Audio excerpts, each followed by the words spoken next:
Today we're going to talk about Barolo 101. Barolo is considered the king of all Italian red wine. It has a very unique smell and flavor profile, including white truffles, high acid, and high tannin. And it is one of the most age-worthy wines in the world. So let's spend some time and go over Barolo 101. First, let's go over some quick geography. So Barolo is from northern Italy, from the Piemonte region, which roughly translates into the foot of the mountain, as the Piemonte region itself is surrounded on all three sides with Alps and mountains. Alright, next we're gonna get a little nitty gritty with the wine laws. So what are some of the legal ramifications in the Barolo label and what rules they must follow? So we're gonna start with the basic Barolo first.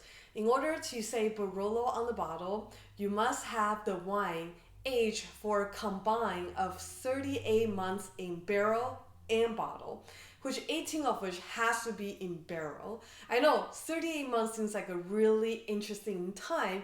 That's because it's technically 3 years, but they start counting the months on November 1st of the year it was harvested. So you got that 2 additional months, so it's 3 years plus the 2 months. Hence it is 38 months, and 18 of them, as I said, need to be in a barrel. So that is your basic Barolo. Now Reserva is just 62 months or 5 years plus 2 additional months from November 1st to the end of that year it was harvested. Again, 18 months of them must be in a barrel. Next up, you have what's called a cruise. So cruise is kind of a geographic destination. It's been used so often for so long in the Barolo region that in 2010 they finally give it a real name. So some of your most famous Barolo cruise like Canubis or whatever have you is what does this come from. It's kind of a collection of different vineyards in a tiny region. And after that, we have the Vigna. Vigna literally just means vineyard. It has to be 100% come from one single vineyard in order to be called that. And last but not least, we added additional geeky wines. It's not technically under the Barolo DOC.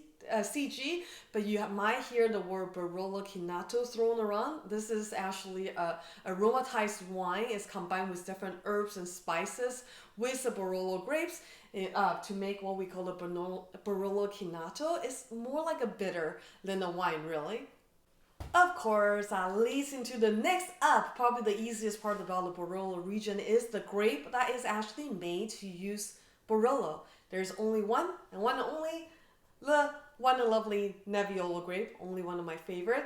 Nebbiolo grape is known to have really high acid and very, very high tannin. It gives out orange hue when it's young, kind of a good indicator in a blind tasting. And on the nose, it gives out a lot of the similar aromatic as you would from a Pinot Noir, that cranberry, cherry, raspberry, a lot of really red tone fruit, but generally racier in style and generally a little more dry. And of course, the most sexy thing I think about the Nebbiolo grape is the fact that it also gives out what we call a tar or a truffly smell that people absolutely love with this wine. So the word Nebbiolo, where this name comes from, there are two stories from Italy. So Nebbiolo apparently is short for nebbia, and nebbia is fog in Italy. So in the Piemonte region, every morning you will see this beautiful rolling fog over the mountain. So they say people name the grape Nebbiolo after the local kind of that fog mornings.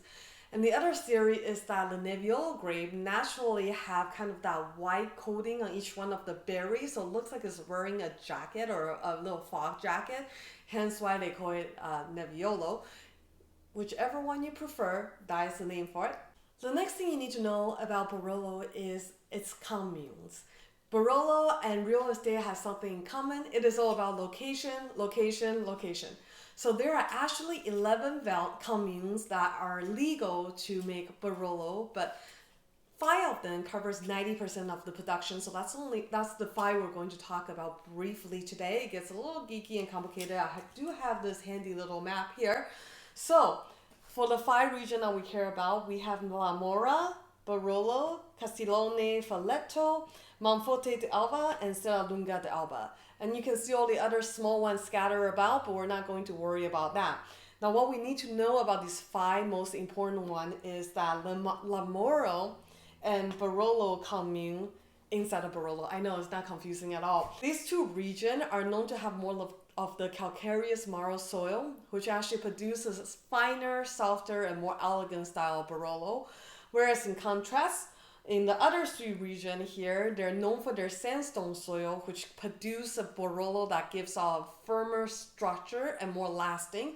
So whenever you think about Barolo as a Calmio, what I really want you to do is to draw a line from the northeast to the southwest, divide it like that, and just think about on this side, you get a more structural Barolo, and on this side, you'll get more of the elegant, softer style Barolo. All about locations.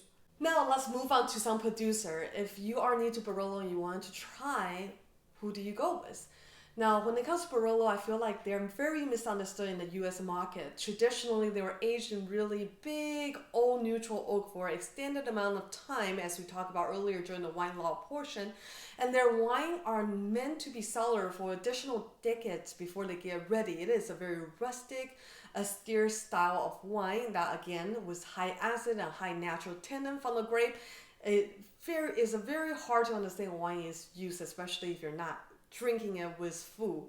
Now, in the 1980s, better winemaking technology, more modernized winemaking technology are becoming more globalized. So in Barolo, there became this split between the traditional Barolo winemaker and the modernized winemaker. The traditional style stick with the big oak barrel, and their wine is still meant to be aged and cellar for decades before you can enjoy them.